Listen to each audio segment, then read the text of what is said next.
Hello, dear listeners and dear viewers, and welcome to the unseen process of recruiting, where you find out what happens after you click submit. Now, we're in part two of our episode, right, with our dear distinguished guest, Brian Maguire. Before I get to Brian, let me introduce my dear co host, Greg Eidlen. Greg, welcome.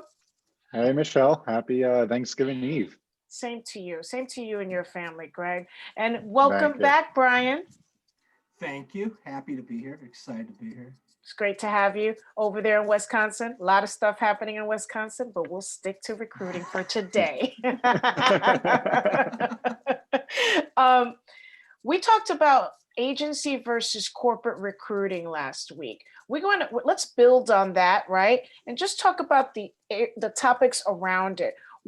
Let's just refresh everyone's memory though. Why did we decide to talk about this, Greg?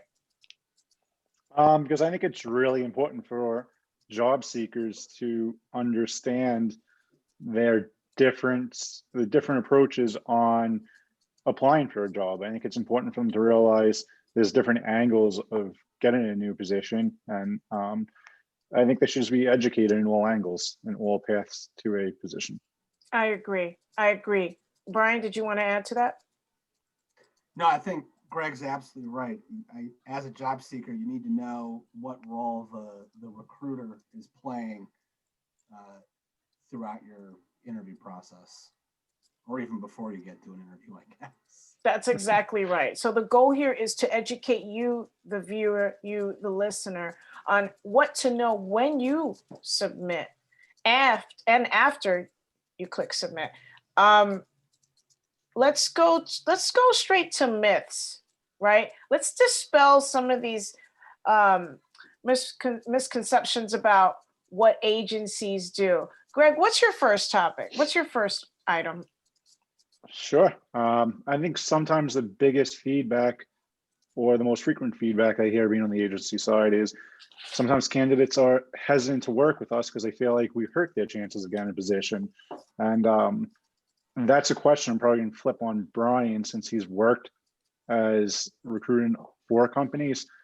Did you look at resumes any differently when they came from a recruiting firm?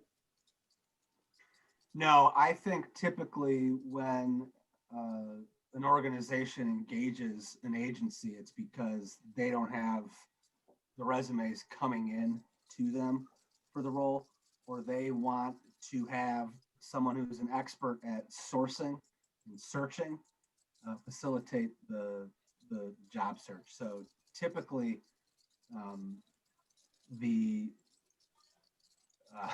apologize. Typically, the organization they want to work with an agency to facilitate the job search. No, I get what you're saying. It's a Friday for us. It's okay. No, I get it, Brian. Basically, what you're saying is that someone's got to do the work, and in most cases, the corporation, the client will seek the aid and assistance of an agency to do the work. Right, Greg? Yep. If they're engaging us for a reason. It's because they understand that they need assistance finding that role in most cases. Now, of course, there's always going to be the outlying instances, but they're fully aware of the terms of what it takes to get a candidate through us. So yeah, I always say this to a candidate: wouldn't be reaching out to you if the client wasn't willing to take someone from us. Fair enough. Next myth. Next myth. Let's see what's another good one that I always hear in the marketplace. One would be that we affect their salary on offer. Because if a company has to pay a firm, they're going to take it from the candidate's salary request, which primarily is not true because they're different budgets. Please go into that, and then we'll hear Brian's perspective as he has been in-house. Sure. A lot of times when a company is utilizing a firm, it's coming out of their business to business or vendor budget, whereas salary and wages is a different budget on the books. So we really have no effect on someone's salary. A lot of the times using an agency will help someone because we know the market and we know how to educate them on what they should be looking for, and we could act as that buffer and help the negotiation process. A lot of the times, if a company is making an offer directly to a candidate, they may counter at the wrong amount, or they may get turned off by the initial offer and not even be open to discussions. Whereas we could sit in the middle and say to our client, hey, maybe you have to offer them this to get it. We have that relationship, so we know what it's going to take to get the person to happily enter with the company and not just accept an offer. But we'd love to hear Brian's perspective. Yes, inside information is key here. I totally agree with Greg on that. I think that when dealing directly with a corporate recruiter, a candidate or a job seeker has a little less leverage than they might when they deal with an agency recruiter, because that agency recruiter can give them a little more insight and typically is more willing to share salary insights and market insights. I think typically, I don't want to get myself in trouble, but I think typically a corporate recruiter is trying to save the organization as much as they can when negotiating salary, whereas an agency recruiter probably is going to fight for your top dollar. Okay. And to be fair, these are opinions, right?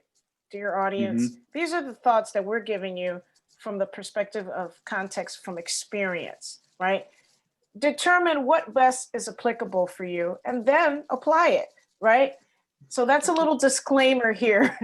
Brian's. Well, I'm going to jump in on Brian's comment. Coming from, it's funny because Brian mentions, the agency is probably going to fight for the top dollar. And I think that comes from the mindset of working for a company internally.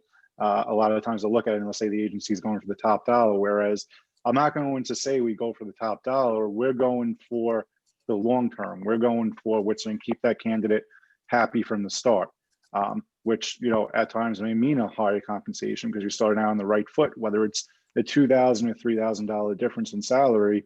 We're going to prevent the low ball. We're going to prevent that minimum number sometimes where the candidate's not going to be happy. We know in 6 months they're going to be looking, and we're just going to be rework in the same position. So our goal is to ensure everyone's starting out on the right foot, and in a way we're facilitating that process. Awesome. Sure. And when I said top, I guess when I said top dollar, I meant the candidates,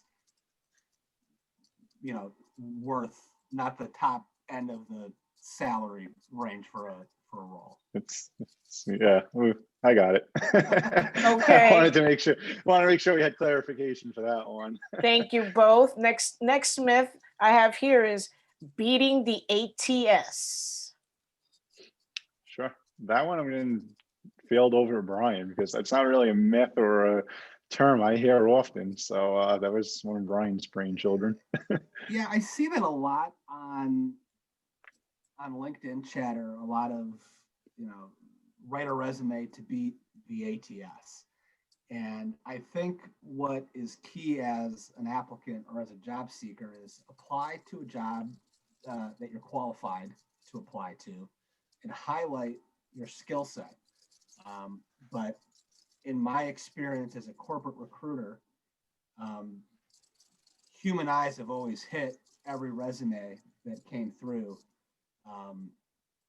And unless you're being asked qualifying questions when you apply that would disqualify you based on your answer to that question, human eyes are seeing the resumes that come through. So as long as you have a well-written resume and you're qualified for the job that you're applying to, someone at least looks at your resume. And I would have to agree with that. Being on the agency side, there's ways to enhance or improve your resume and not beat the ATS per se. There's ways of spelling out terms on your resume so it does get picked up by different filters. There's ways of elaborating on skill sets so it is being picked up, but it's not beating the ATS. I mean, the ATS at the end of the day is nothing more than a pool of data for us. It's really important to realize talent acquisition is a function of human resources. So you always got to keep that human element in it. Being on the agency side, I think I get approached all day, especially being in operations for our firm. And a partner in it by different vendors all the time and looking at different things. And, you know, artificial intelligence will never beat out the human aspect. It just, no matter how much it learns, no matter how much artificial intelligence claims to have different tools in different ways, it doesn't take out that gut feeling, that emotional aspect, and it just doesn't have what the human will have on the other side of the desk. It's a great tool, but you still need a human. Right. And there's no doubt about that. I think as a career coach, one of the aspects of the job search that we encourage, or that I encourage with my clients, is to make sure, which is exactly what you're saying from a different angle, is make sure that your experience reflects what's reflected on the resume clearly and concisely. Understanding that when that artificial intelligence ATS system will be picking out those keywords. So as long as it's clear and it's realistic, you'll be fine. All right, let's move on to success stories. Excuse me, case studies. Sure. Right. Let's look at it. Let's look at an example, a few examples, and talk about how its dynamic plays out. Sure. Greg? Yeah, so I think the biggest point that we always try to emphasize for candidates and job seekers is the idea that a recruiter is there to help you. We're not there to hurt people. We're not there to lessen your chances. If anything, we're always there to improve chances. One of the biggest things we can do is we can tell the story beyond paper. And that's proven. That's what the success stories will tell. One of them is a role Brian and I were working on. And this is probably several roles, but just one that sticks out. This candidate was maybe a 4-month process. We presented this person to our client. You know, first shot was, oh, he looks great on paper. Interviewed, then they were on the fence because about certain skills that he didn't have, but they could be lateral and translated in. And we went to bat multiple times, and finally they did hire this person. And this person's been with the company and is doing really well. It's probably one of the best hires right now. So if this was from the corporate side, that story may not have been told. There may not have been that dynamic or that narrative of why this person really is a good role beyond what they're showing on paper. You know, what the personality is like, why they would be a fit for this organization. Good point. That's a good point, Brian. Yeah, and just to echo what Greg was saying, I think an advantage of working with a skilled agency recruiter, skilled agency recruiter, is that they get to know the candidates and they get to know the clients that they're serving, and they're better able to play matchmaker and say, hey, this candidate may not have direct experience within your industry, but their skills are very transferable. And this is why I think, this candidate is someone that you should talk to. Okay. Yeah. And to echo that, I mean, it's to his point. You could sit there and not only say why we think it's transferable, we could actually say we've seen it with other clients in similar situations where this has worked out for them. Another great success story a lot of times is I sent a resume to one client and they got turned down, but I was able to soft market them or just reach out to another client and say, hey, I have a candidate with these type of skills that would probably be a great fit for your organization. Would you be interested? And oftentimes we get, hires for roles that weren't even out or existed. Another great example is sometimes the jumpy resume. That's probably one of the favorite terms I think we've always heard. This person's too jumpy. And I think it's a huge concern a lot of times for a candidate that has a lot of movement. I think before we go into that, I think it would be great for Brian to explain what could define a jumpy resume.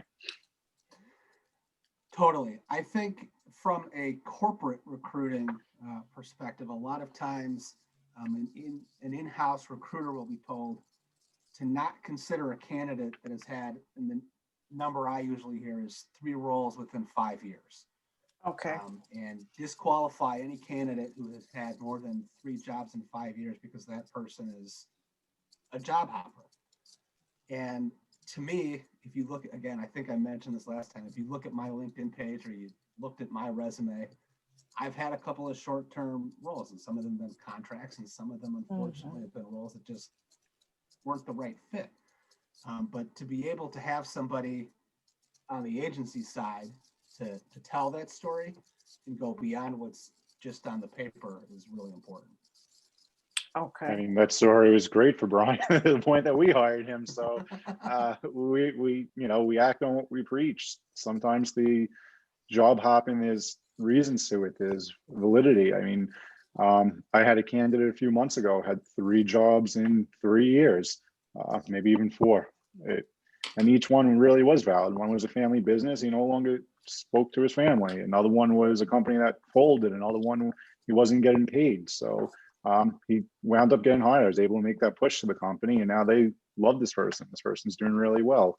I was talking to a company yesterday, like they even mentioned to me, this client really understood that sometimes job hopping happens.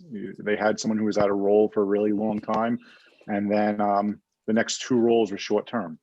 And like they said, sometimes people are just trying to find that first fit they had, that 10-year or 15-year role, and it may take 1 or 2 decisions to get there. So I always think there's a story to be heard, and that's the great thing about using an agency and developing that relationship with an agency, because they can convey that story, and it's not just going to be paper and someone on the other side, not someone on the other time that's stretched for resources to take the time to know each resume coming in. This is fantastic. Okay, we have about 2 minutes left. Question for both of you, your thoughts on someone who's established a relationship with a recruiter, but then they're no longer at the company and they want to get back into, they want to apply for a job at a company for a position that they didn't get it. They want to now apply again, but they did it through the recruiter. What are your thoughts on the best next step? Yeah, so I think if someone's applying through an agency, and it's common, recruiting firms oftentimes have a high turnover industry. That's something that I'll acknowledge. But I think oftentimes recruiting firms usually have something in place when that recruiter leaves the agency to say, hey, reach out to so-and-so. And that book of business sometimes is handed over to another recruiter or account manager. I would actually say, fortunately for us, it's not an issue we encounter because we have next to 0 on turnover in our firm. So it's a lot of consistency. I think on the corporate side, Brian, I wouldn't even know, how does that work on the corporate side? I think on the corporate side, if you've connected with the manager within your department, your desired department, it's certainly appropriate to say, hey, I know we spoke 3 months ago about this sales role, and it wasn't a fit for me at the time, but I saw it posted again. I'd like to reach out. I think that's completely appropriate. And that hiring manager may say, please go back and apply again through the ATS.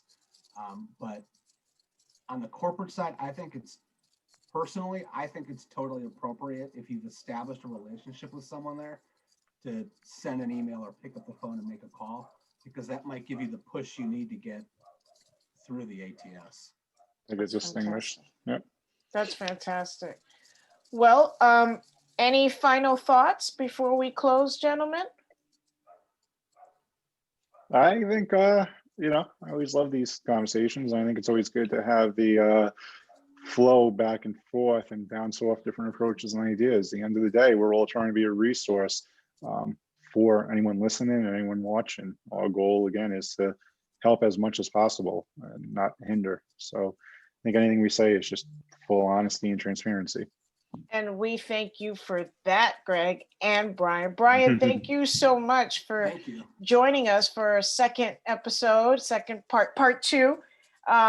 We wish you a very happy Thanksgiving, and maybe you'll come back. Who knows? Thank you. Thank you for imparting us your knowledge. I really like it, Brian. Great to have. Yeah, this was great. Thank you, gentlemen. Thank you, dear listeners. Until next week.